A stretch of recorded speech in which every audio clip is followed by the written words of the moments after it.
So guys, after the Piduan Falls, ito yung second day ng sister ko dito sa Clarin na makakasama namin.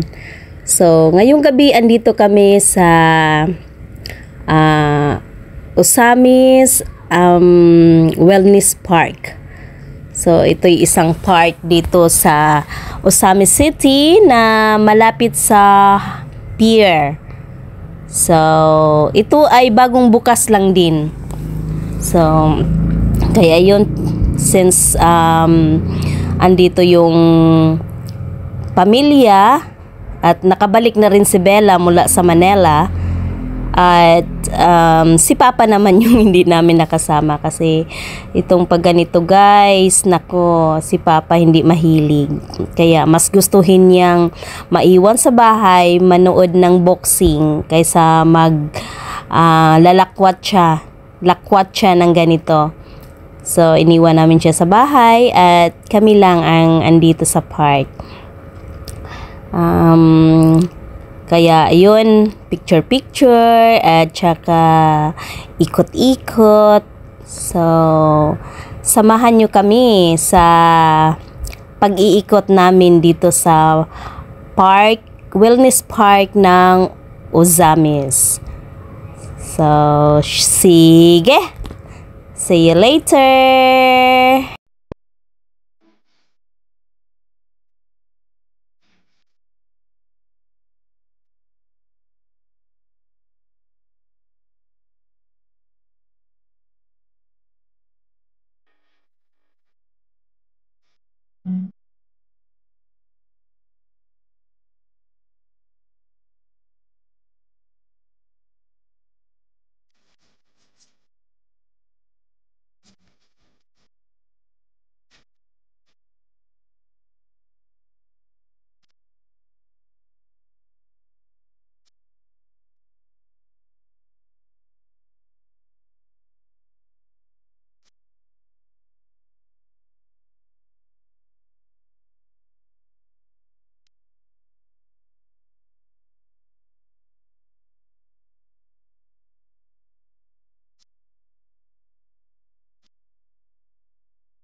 So guys, itong malaking bakanting lote na to dati, isang nakatiwangwang na bakanting lote,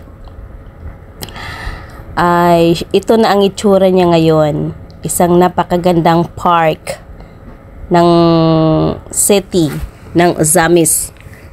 So dati medyo kinakatakutan ang lugar namin dahil sa tinatawag nilang Kuratong Baliling. So since wala na sila at naging safety na ang lugar namin dito sa Osamis, kaya ito na. Since nang maging gobernador yung tito ko, so pinatayuan niya dito ngayon ng park, ang nakatiwangwang na lupa na to. At ito na siya, ang ganda ng naging resulta. Pasyalan sa araw at saka sa gabi, pero mas magandang mamasyal pag gabi kasi hindi na mainit ang araw at saka malamig na pag ganitong oras, mga 6 hanggang mga 11. So I think mga 11 sila nagsasara dito.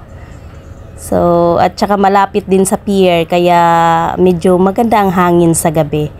Magandang pasyalan na mga nagmamahalan. Joke lang. Kahit sino pwedeng pumasyal. At saka meron rin silang ginawang food court dito para habang namamasyal at ikay nagutom. So, pwede kang umupo at kumuha ng makakain dahil marami namang mauupuan. At isa din sa reason bakit nandito kami ngayong gabi, dahil pinapakita sa amin ng brother ko yung space na rerentahan niya.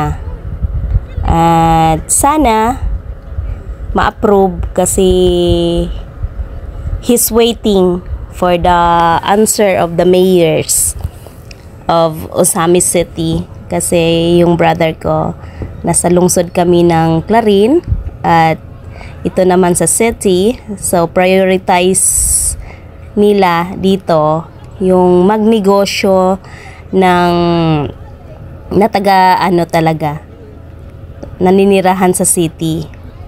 So hopefully, dahil ang nakikiusap naman doon sa mayor, which is yung mayor ay anak ng governor. So sana mabigyan ng pagkakataon na ma-open ng kapatid ko yung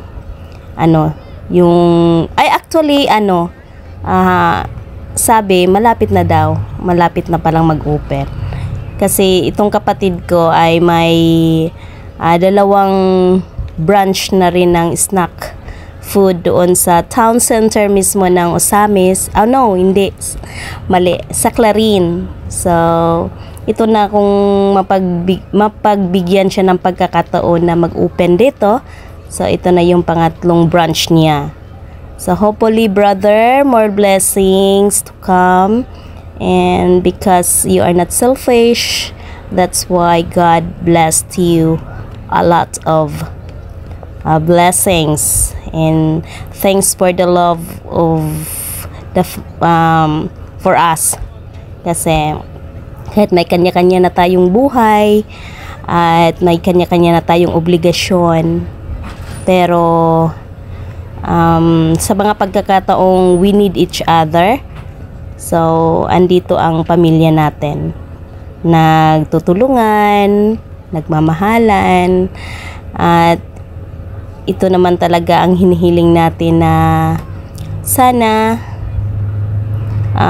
yung mga magulang natin, mapatikim natin sa kanila ang buhay na hindi nila naranasan noon. Kaya maraming salamat, Papa God, dahil pinagbigyan mo kami sa aming mga wishes. So hito na kami ngayon, magkakasama.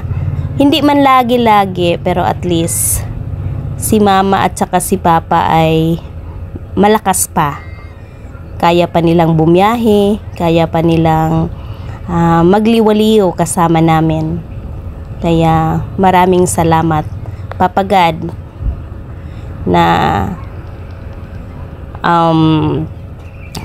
binigyan nyo kami ng magulang na sobrang understanding, sobrang supportive, at yung sobrang loving. Kaya ito kami ngayon, ito yung product nila, na kahit anong mangyari, kaming magkakapatid ay syempre meron din namang hindi pagkakaunawaan. Sometimes normal lang yon, pero nangingibabaw yung pagmamahal namin sa isa't isa. Kaya maraming salamat, Papa God. So guys, ito na yung park. So ang daming ilaw, ang gandang tingnan, at ang saya ng mga tao, dahil isang bakanting loting nakatiwangwang noon ay isang napakagandang park na ngayon. So to Osamis, more power and more success, more asinso po. Sana marami pa pong mga project na mailagay dito. Actually guys, itong city namin wala pa kaming mga SM at saka dito, yung ibang mga malalaking establishment.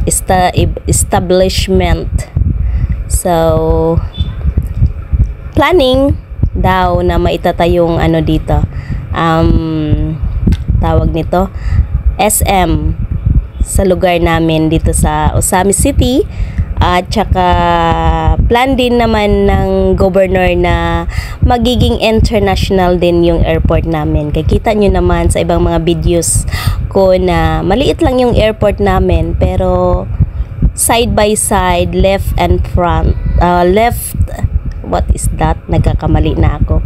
Front and back, napakalawak ng lupa. Kaya yun daw, sabi, may narinig lang akong chismis kasi marites tayo sometimes na tawag nito, na gagawing international airport daw tong maliit naming airport dito. Hopefully in the future. Siya nga pala guys, bago kami pumasok kanina dito sa Wellness Park, so dumaan muna kami dito sa may berhe ng kuta. At ito na, doon na sila mama, pero ako, dito lang ako sa may harapan. Ako yung kumukuha ng video nila. Alam nyo guys, may history yung berhe na yan. So, gagawa na lang ako ng ibang video tungkol sa miracle na nagagawa ng birhen na yan dito sa Osamis, itong birhen sa kuta. Kasi kuta ito dito. At saka dahil sa birhen na yan, yung sinalakay ang aming lugar nung mga kapanahonan ng Kastila.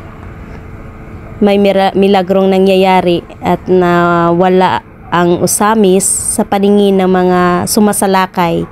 Nawala yung buong Osamis sa paningin nila, pero andyan lang. So kumbaga sinalba, nagprotect si niyan, Immaculate Conception, yan siya sa birhen ng kuta. So yan, ito naman yung mga pictures namin. Siyempre hindi naman talaga mawawala yan sa banding ng pamilya. Kaya guys, maraming salamat. At saka guys, wag kayong sana wag kayong mainis sa akin na lagi kong binabanggit na tungkol sa politiko kong side ng mama ko.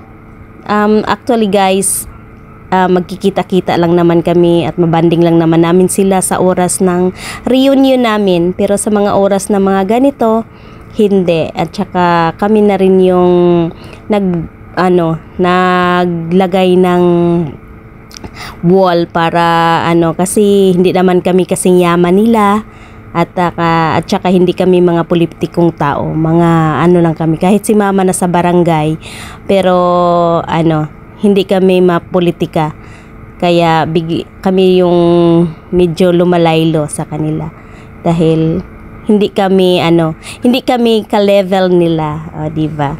Pero sana more blessings pa. Ang sa atin lang is maging maayos yung pakikitungo natin sa mga tao. God bless us all. Bye-bye.